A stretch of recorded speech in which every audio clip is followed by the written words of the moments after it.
En esta ocasión voy a compartir con ustedes el séptimo mensaje de las 7 iglesias del Apocalipsis y voy a hablar la segunda parte del mensaje a la iglesia de Tiatira. La segunda parte del mensaje a la iglesia de Tiatira. Encontramos que en Apocalipsis capítulo 2 y capítulo 3 Jesús le da un mensaje a cada una de 7 iglesias que se encontraban en Asia Menor en el primer siglo. Y cada mensaje a cada una de estas iglesias es importante y clave para cada uno de nosotros, para que nosotros tomemos enseñanza y consideremos cada una de las cosas que el Señor le habla a estas iglesias, que podamos aprender de lo que el Señor reprende a estas iglesias para evitarlo, que podamos aprender de la misma manera de lo que el Señor le alaba a estas iglesias para que lo podamos imitar y también seamos alabados por el Señor. Asimismo, que también aprendamos de las recomendaciones que el Señor le hace a estas iglesias para que las sigamos, estas recomendaciones, así como las promesas para los vencedores, para que anhelemos y deseemos alcanzar esas promesas. Así que, entrando más de lleno un repaso, vamos a dar primeramente un repaso de lo que vimos en el primer mensaje o en la primera parte del mensaje a la iglesia de Tiatira. Tiatira significa continuo sacrificio. Continuo sacrificio. En la escritura, en Hechos de los Apóstoles, de hecho se nos habla de una mujer que era de Tiatira, y esta era Lidia, la vendedora de púrpura, que era una comerciante. Y viendo también parte de lo que tratamos en el mensaje anterior, dividimos este mensaje en 5 partes. La primera parte, la presentación, en el verso 18. La segunda parte, el Señor alaba a esta iglesia. En la tercera parte, el Señor la reprende y le da advertencias en los versos 20 al 23. En la cuarta parte, exhortaciones y recomendaciones que el Señor le da a esta iglesia en los versos 24, 25 y 29. Y en la quinta parte vemos las promesas para los vencedores. Y debido a la cantidad de material y a la enseñanza que tenemos en este mensaje, dividimos este mensaje en 2 partes. En la primera parte ya hablamos de cómo el Señor se presenta a esta iglesia y las reprensiones que le da a esta iglesia, tomando enseñanza para nuestras vidas de estas cosas. Y algunos de los puntos importantes que vimos en el mensaje anterior es que el Señor reprende a esta iglesia porque era muy tolerante con una persona que era nociva para esa iglesia. Y aprendimos que la tolerancia no es amor. En ninguna manera la tolerancia es amor. El verdadero amor corrige. El verdadero amor disciplina, como podemos ver en Proverbios capítulo 3, versículo 12. El verdadero amor nos lleva a que otros no sean afectados. Esta iglesia tenía a una mujer con el espíritu de Jezabel, de una reina perversa que hubo en el reino del norte de Israel. Y debemos tener cuidado. También veíamos, debemos tener cuidado de probar los espíritus por falsos hermanos que se introducen a escondidas dentro de la iglesia, dando una apariencia de espiritualidad, pero que pueden traer un grave daño. Un grave daño. Como vemos en 1 Juan 4:1, en Gálatas 2:4. En esta iglesia le permitieron a esta mujer profetizar y enseñar. Y debemos tener cuidado de por quién nos dejamos ministrar. 1 Juan 4:1, nuevamente somos exhortados a probar los espíritus. Y en Apocalipsis 2:20. Esta mujer con el espíritu de Jezabel aparentemente se veía muy espiritual, pero inducía a los siervos de Dios al pecado sexual, a la idolatría. Y bueno, ¿cómo podemos traducir esto? ¿Cómo podemos ver hoy en día la idolatría? Bueno, hay muchas maneras de idolatría. Una forma de idolatría, por ejemplo, es la avaricia, como vemos en Colosenses capítulo 3, versículo 5. También vimos en el mensaje anterior que el Señor no se apresura a derramar juicio sobre una persona, sino que le da tiempo para que la persona se arrepienta. El Señor le habla a esta iglesia que Él le dio tiempo a esta mujer para que se arrepintiera, pero no quería arrepentirse de su fornicación en Apocalipsis 2:21. Y lo confirmamos en 1 Pedro 3:9, cómo Dios le da al hombre tiempo para que se arrepienta, no deseando juzgarlos.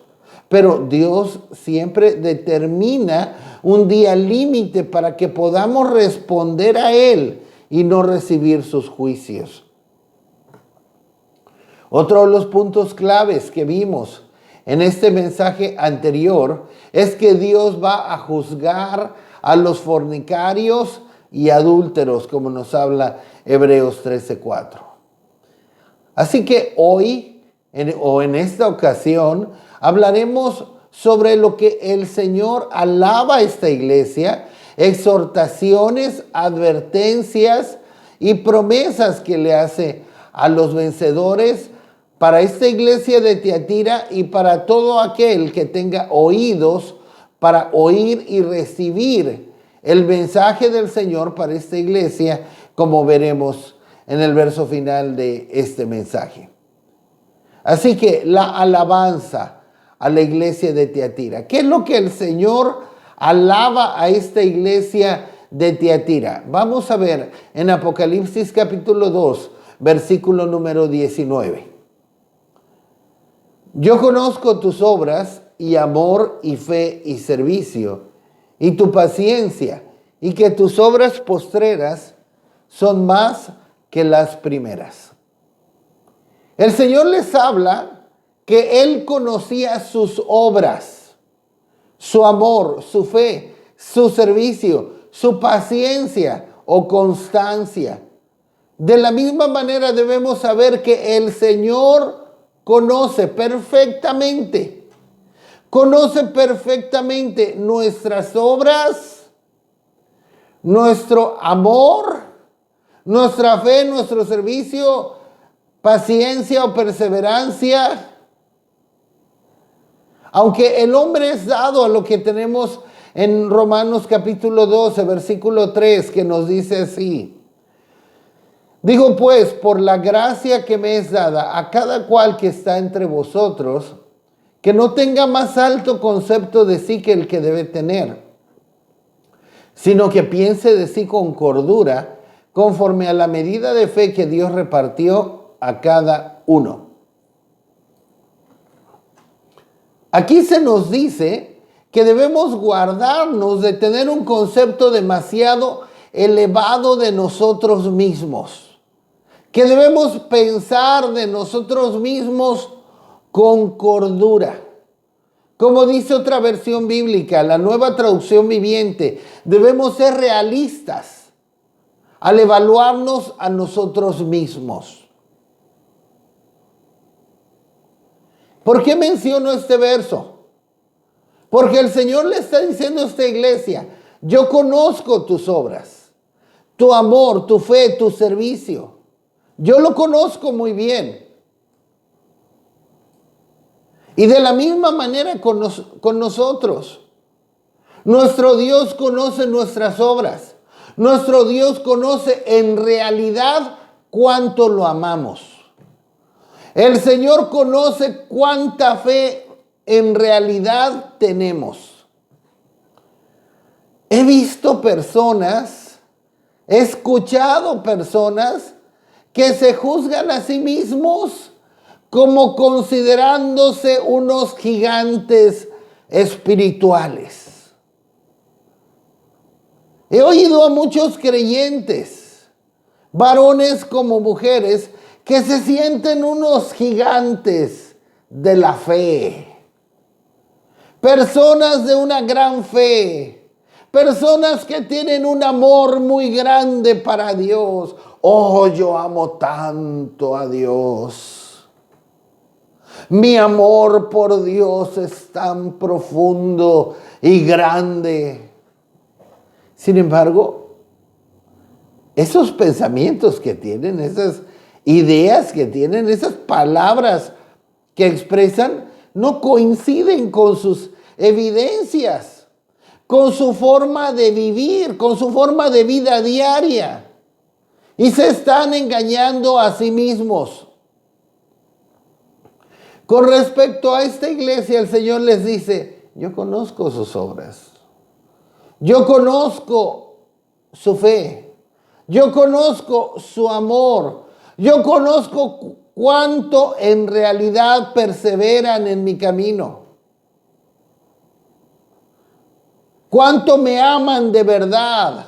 Cuánta fe tienen de verdad. Cuánto me están sirviendo verdaderamente a mí y lo hacen por mí y no por buscar el reconocimiento o el aplauso de los hombres. Y en el caso de estos hermanos de la iglesia de Tiatira, la evaluación final de Dios fue que sus obras postreras eran más y mejores que las primeras. El Señor los alabó por sus obras. Esto nos muestra que la iglesia de Tiatira era una iglesia que se especializaba en las buenas obras. Sus últimas obras eran mayores, eran más abundantes, eran mejores que las primeras. Y miren, esto que el Señor alaba en esta iglesia, en estos creyentes, es maravilloso. Pues muchos creyentes, conforme pasa el tiempo de haber conocido a Dios, lamentablemente, muchos creyentes con el tiempo dan o hacen menos para Dios. Sí, conforme pasa el tiempo en que muchos creyentes se convirtieron al Señor, se entregaron al Señor, lamentablemente muchos creyentes van perdiendo, van disminuyendo en su fervor, en su dedicación por el Señor y se van diluyendo, se van disipando, van en descenso, van bajando y dan o hacen menos para el Señor. Oran menos, sirven a Dios menos, asisten menos a la iglesia, hacen menos. Son menos dispuestos a apoyar en diferentes servicios, ministerios o comisiones dentro de la casa del Señor, de la iglesia del Señor. Miren, en la Escritura se nos habla que debemos examinarnos a nosotros mismos. En 2 Corintios 13:5 nos dice, examínate a ti mismo si estás en la fe. En Lamentaciones 3:40, Jeremías nos habla, escudriñemos nuestros caminos. Escudriñemos bien nuestros caminos, cómo estamos caminando. Y volvámonos a Jehová. Ahora nosotros Si comparamos nuestro nivel de consagración, de fe, de servicio, de amor al Señor, que teníamos años atrás con ahora, ¿cómo estamos? ¿Cómo nos encontramos? ¿Ha bajado? ¿O al menos está igual? ¿Nos hemos mantenido? Pero aún así, déjame decirte en el nombre del Señor Jesucristo, ni siquiera el plan de Dios es que nos mantengamos o permanezcamos igual.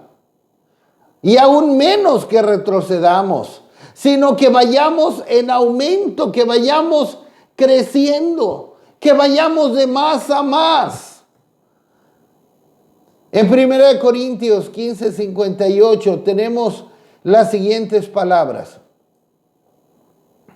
Así que, hermanos míos amados, estad firmes y constantes, creciendo en la obra del Señor siempre, sabiendo que vuestro trabajo en el Señor no es en vano. Esto quiere y pide el Señor de nosotros, que permanezcamos firmes y constantes, creciendo en la obra del Señor siempre. Que crezcamos siempre. Que crezcamos en nuestro compromiso con el Señor. Que crezca nuestro servicio al Señor. Que nuestra fe crezca. Que nuestro amor crezca. Que nuestras obras para Dios crezcan.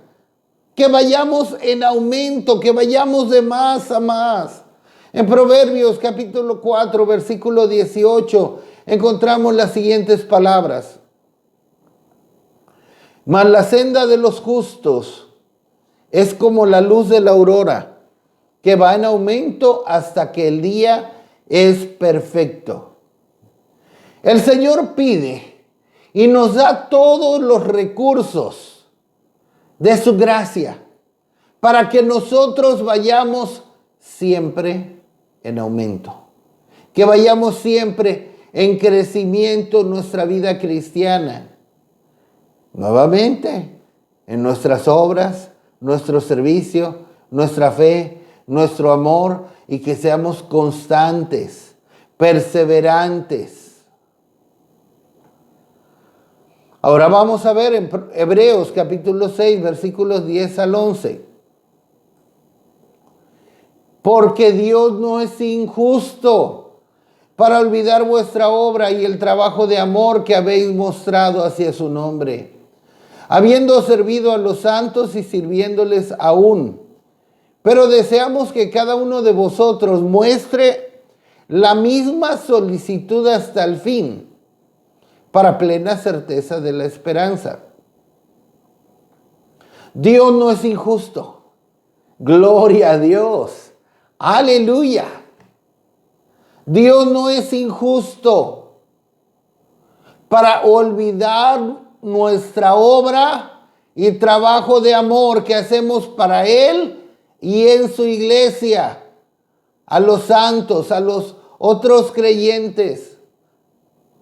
Aunque, como ya hemos dicho en otras ocasiones, aunque los hermanos no lo vean, aunque aún ni los pastores o los líderes no lo vean, o aunque nuestros padres no lo vean, aunque los demás no lo vean, no lo valoren, no lo reconozcan, debes saber una cosa: nuestro Dios no es injusto. A Él no se le olvida nuestro trabajo, nuestra obra de amor para Él y aún para los santos. Pero el deseo del escritor de Hebreos, y no solo de él, sino él por el Espíritu Santo, el deseo del Señor es que mostremos la misma solicitud hasta el fin. La misma solicitud hasta el fin. Una misma solicitud creciente, como vimos. Una misma solicitud a ir creciendo, a ir avanzando, a no detenernos, a no quedarnos estancados, sino ser una misma solicitud de mantener el paso, avanzando, creciendo, escalando, subiendo, perseverando en el Señor. Y somos exhortados a lo que tenemos en Romanos capítulo 12, verso 11. En lo que requiere diligencia, no perezosos, fervientes en espíritu, sirviendo al Señor. Debemos ser diligentes. Miren, hay muchos creyentes que son dejados, conformistas, descuidados, que no aspiran a más, que no aspiran a ir más adelante, al crecimiento. Pero un creyente debe ser diligente, siempre aspirando a más en el Señor, con una visión siempre creciente, como vemos en Proverbios 29, 18, una visión siempre creciente. Si algo requiere diligencia en nuestra caminata cristiana, no ser perezosos, no ser flojos en nuestra caminata con el Señor. Hay más camino por delante. No nos conformemos. Hay muchos creyentes que reciben a Cristo y como si ya hubieran hecho todo. O ya se bautizaron y creen que ya hasta ahí. O ya fueron bautizados en el Espíritu y como si ya hubieran llegado a la meta. Pero hay mucho camino por delante. El camino de Dios es tan emocionante, tan maravilloso. Oh, qué maravilloso es conocer al Señor, experimentar lo que dice la Escritura. Que tengamos una visión siempre creciente y crezcamos en nuestras obras, nuestro servicio, nuestra fe, nuestro amor por el Señor. Fervientes en el Espíritu. No todos apagados, descuidados, indiferentes, sin una visión. En Gálatas capítulo 6, versículo 9. No nos cansemos pues de hacer el bien, porque a su tiempo segaremos si no desmayamos. No nos cansemos. No nos cansemos de hacer el bien. No nos cansemos de servir al Señor. No nos cansemos de presionar en el Señor. No nos cansemos de amar al Señor. No pensemos que ya tenemos suficiente fe. Vayamos a más. Conozcamos más al Señor. A su tiempo segaremos si no desmayamos. La iglesia de Tiatira fue alabada porque sus obras postreras eran mayores que las primeras, aún mejores. Era una iglesia diligente, una iglesia que avanzaba, una iglesia que crecía en su amor, en su fe, en su servicio, en sus obras para Dios, y en eso perseveraban. Todos los creyentes debiéramos desear ardientemente que nuestras obras postreras sean más y mejores que las primeras, más abundantes, crecer, avanzar. Vamos a ver ahora las exhortaciones y recomendaciones que el Señor da en este mensaje a esta iglesia de Tiatira. En Apocalipsis 2, 24 y 25. Pero a vosotros y a los demás que están en Tiatira, a cuantos no tienen esa doctrina y no han conocido lo que ellos llaman las profundidades de Satanás, yo os digo, no os impondré otra carga, pero lo que tenéis, retenedlo hasta que yo venga. El Señor le habla aquí a los que no habían sido arrastrados por el espíritu de Jezabel y sus encantos, que no les iba a imponer ninguna otra carga. Evidentemente, los creyentes genuinos, los creyentes fieles en Tiatira, estaban experimentando una batalla espiritual y moral en la iglesia, en esa iglesia. Teniendo a una mujer con un mal espíritu que seducía a los siervos, que profetizaba y enseñaba.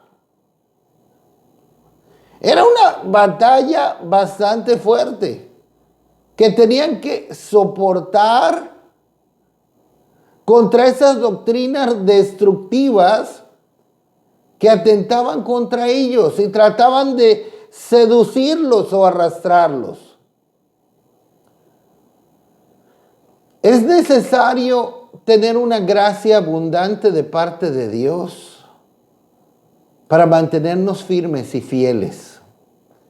Cuando vienen inicuos o cuando somos expuestos a doctrinas falsas, extrañas, y son batallas que pueden llegar verdaderamente a ser muy agotadoras. Batallas que pueden llegar a ser muy extenuantes.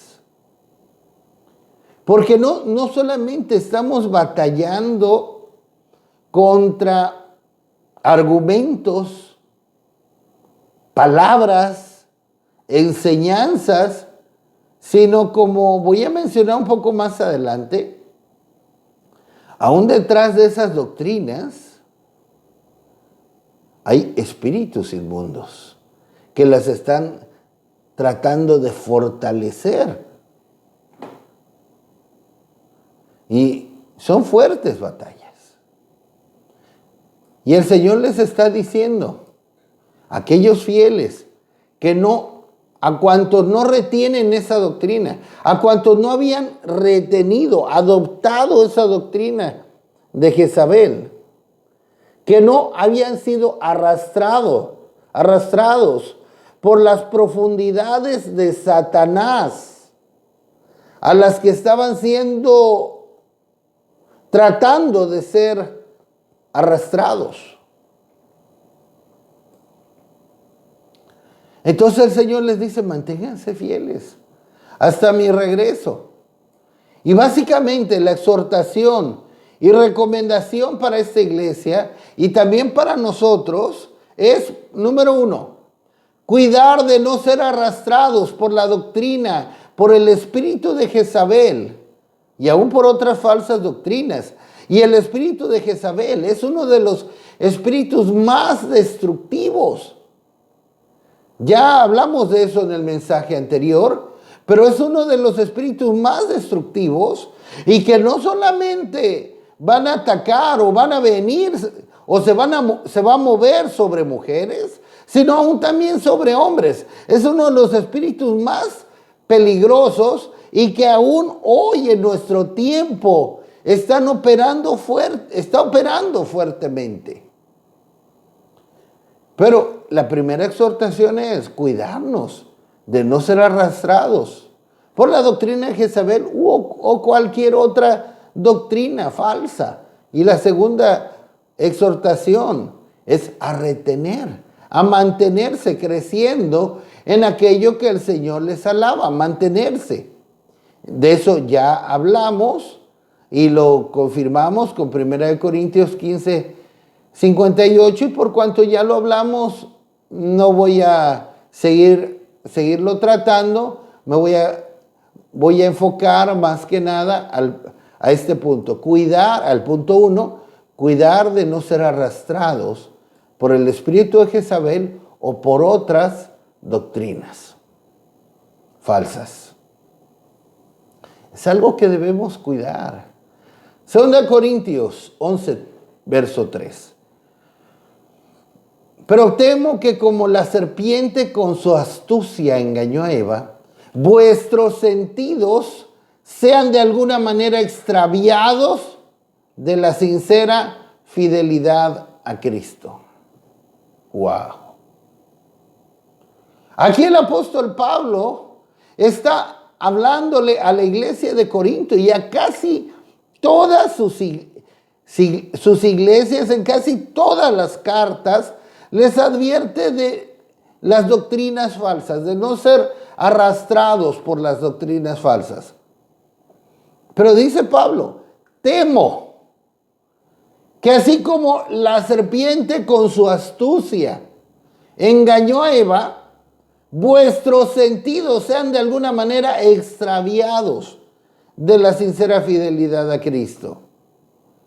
Muchas veces yo les repito a los hermanos de la congregación que Dios me da el privilegio de pastorear, que si Satanás se nos presenta de rojo, con sus cuernos, con sus garras, con su cola a manera con punta de flecha, de rojo, con su barbita ahí toda picuda, no nos va a engañar. Pero Satanás y los espíritus de engaño son muy sutiles. Son como una serpiente. Y una característica que tiene la serpiente, cuando ve una presa, es que la hipnotizan de alguna manera con su mirada. La hipnotizan y la presa se queda toda tiesa, toda hipnotizada, y ahí es donde llega la serpiente.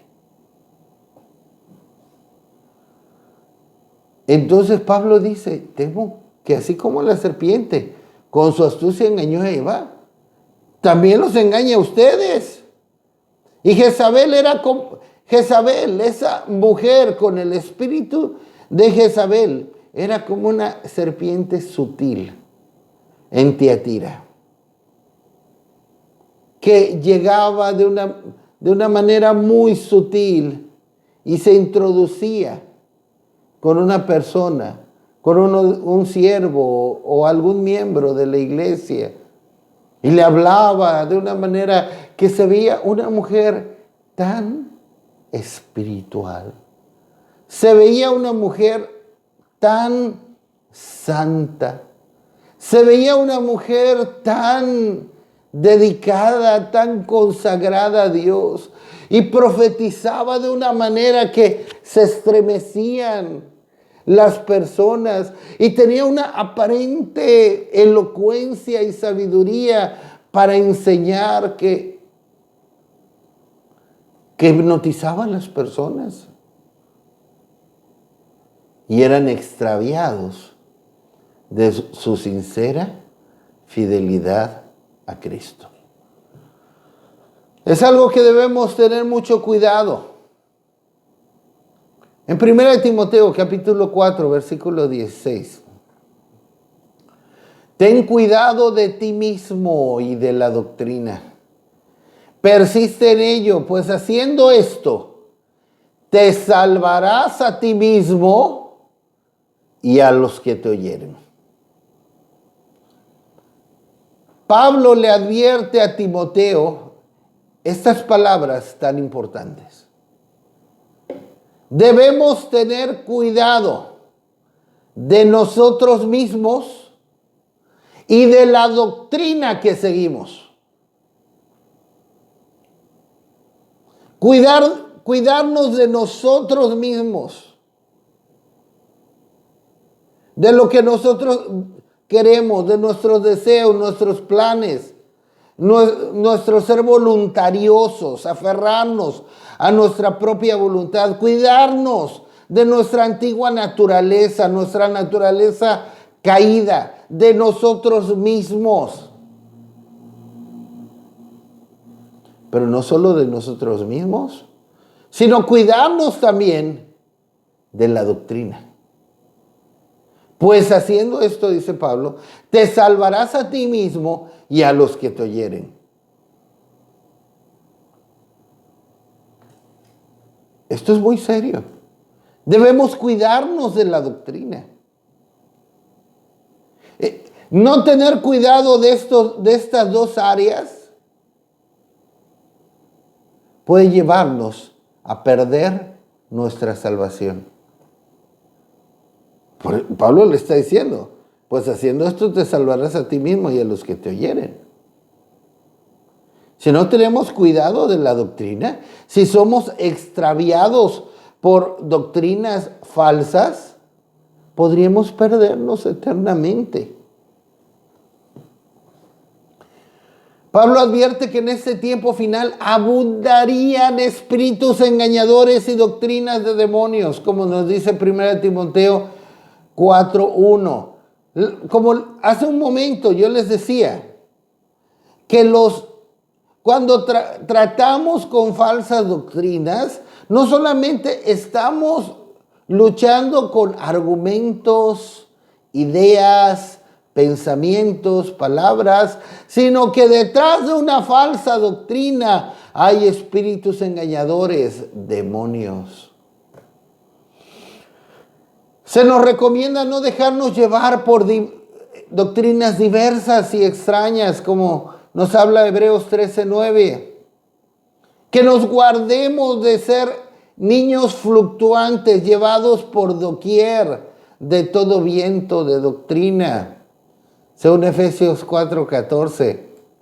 Por eso es importante que estudiemos la palabra, que nos llenemos de la verdad, que conozcamos muy bien la verdad, que leamos la palabra de Dios cada día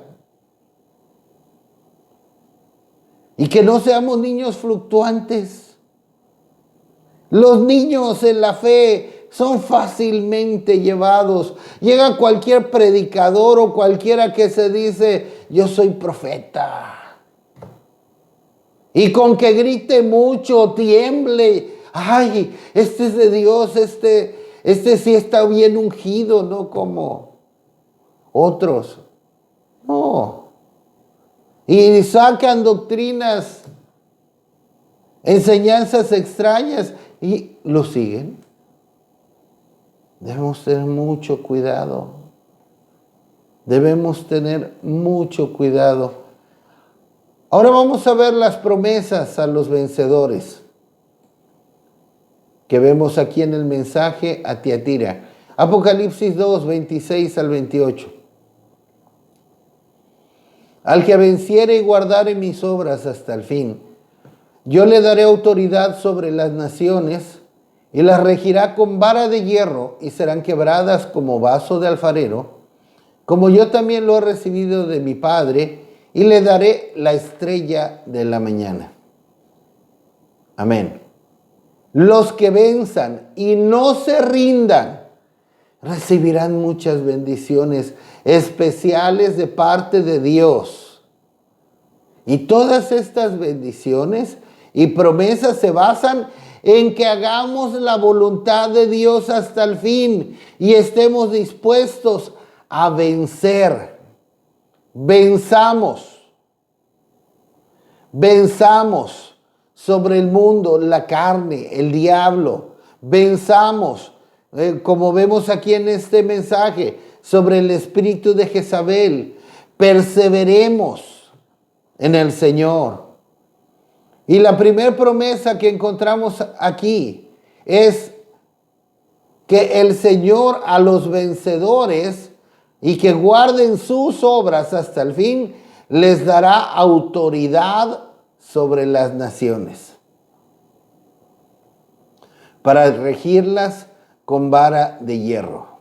Gobernarán sobre naciones.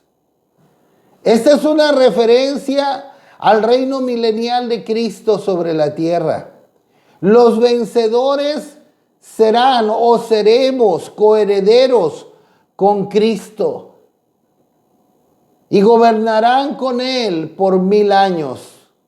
Y esperemos, con la gracia de Dios y nuestro esfuerzo, hacerlo y ser de esos vencedores que reinen con Cristo. En Apocalipsis capítulo 20, versículo 6. Bienaventurado y santo el que tiene parte en la primera resurrección. La segunda muerte no tiene potestad sobre estos, sino que serán sacerdotes de Dios y de Cristo y reinarán con Él 1000 años. Bienaventurado y santo el que tiene parte en la primera resurrección. No todos los creyentes tendrán parte en la primera resurrección. Digo, no tengo el tiempo de tratar ese tema, es un tema muy amplio y bueno, no es el tema en esta ocasión, pero no todos los creyentes tendrán parte en la primera resurrección y serán resucitados para reinar con Cristo por 1000 años. Algunos creyentes resucitarán en la resurrección final de los muertos. Pero, nos dice, serán sacerdotes de Dios y de Cristo y reinarán con Él 1000 años. Ahí es donde se cumplirá lo que encontramos en Daniel capítulo 7, versículo 18. Después recibirán el reino los santos del Altísimo y poseerán el reino hasta el siglo, eternamente y para siempre. Recibirán el reino los santos del Altísimo. Esto es en el reinado milenial de Cristo sobre la tierra, después de la segunda venida, cuando Cristo establezca su reinado milenial en la tierra. Aquellos que van a reinar con Él por 1000 años. Aquellos que califiquen para reinar con Cristo por 1000 años. Y no todos los creyentes van a calificar. Miren, esto lo podemos comprobar o confirmar en Filipenses capítulo 3, si no mal recuerdo el versículo 10. Pablo habla y dice, estimo todas las cosas como pérdida por amor de Cristo, si en alguna manera llegase a la resurrección de entre los muertos. Pablo por supuesto, se refería a la primera resurrección. Pablo hacía ver que él se esforzaba y todo lo que él hacía era por participar de la primera resurrección. Si en alguna manera llegase a la resurrección de entre los muertos, esa es una resurrección para la cual tendremos que calificar. La resurrección general, la final, después del milenio. De esto podemos leer en Apocalipsis 20, versículos 6 y 7. Para esa no hay que calificar. Todos los muertos que no resucitaron en la primera resucitarán en la general después del milenio. Eso lo pueden ustedes ver en Apocalipsis 20, versos 6 y 7. Bueno, pero continuando con las promesas para los vencedores. Segunda promesa, le daré la estrella de la mañana. El vencedor recibirá la estrella de la mañana. Y la estrella de la mañana es realmente uno de los títulos de nuestro Señor Jesucristo, quien Él mismo dijo en Apocalipsis 22, 16. Yo, Jesús, he enviado mi ángel para daros testimonio de estas cosas en las iglesias. Yo soy la raíz y el linaje de David, la estrella resplandeciente de la mañana. Amén. Jesús está diciendo, yo soy la estrella resplandeciente de la mañana. En 2 de Pedro 1:19 se confirma Cristo es el lucero, la estrella de la mañana. No el lucero hijo de la mañana, ese es Satanás. Ese es Satanás en Isaías 14. Pero Jesús es la estrella de la mañana, el lucero de la mañana. El Señor le dice a esta iglesia que los vencedores recibirán la estrella de la mañana. Aleluya.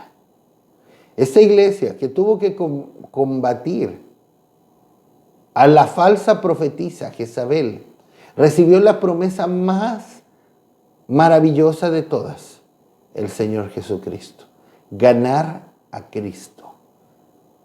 Lo que también Pablo habla en Filipenses 3:8. En Filipenses 3, del 8 al 10, nos está hablando de lo que les mencionaba, que todo lo que él hacía, lo hacía para ganar a Cristo y para participar de la primera resurrección. Y tenemos la exhortación final, 2 promesas para los vencedores y la exhortación final. Ahí confirmamos lo que ya hemos visto, que cada uno de estos mensajes es extensivo y tiene una aplicación para todo creyente y para toda iglesia de todos los tiempos. En Apocalipsis capítulo 2, versículo 29. El que tiene oído, oiga lo que el Espíritu dice a las iglesias. Aleluya. El que tiene oído, oiga. El Señor quiere que tengamos oído para oír estos mensajes a cada una de las iglesias del Apocalipsis. Es el mensaje a cada una de estas iglesias del Apocalipsis. Es como hace poco aprendí una frase legal que usan los abogados. Estos mensajes del Apocalipsis, estos mensajes son enunciativos para estas iglesias, mas no limitativos solo para ellas. Son para todo aquel que tenga oídos para oír de parte de Dios, para recibir de parte de Dios, para todo aquel que quiera aprender de parte de Dios, para todo aquel que tenga un hambre de Dios, un deseo de Dios, un deseo por hacer la voluntad de Dios, un deseo por cumplir el propósito de Dios, por agradar a su Dios, un deseo por cumplir lo que Dios pide. Y entonces el Señor tiene grandes y maravillosas promesas. Gloria a Dios. Bendito sea el nombre del Señor, hoy y siempre. Amén. Aleluya.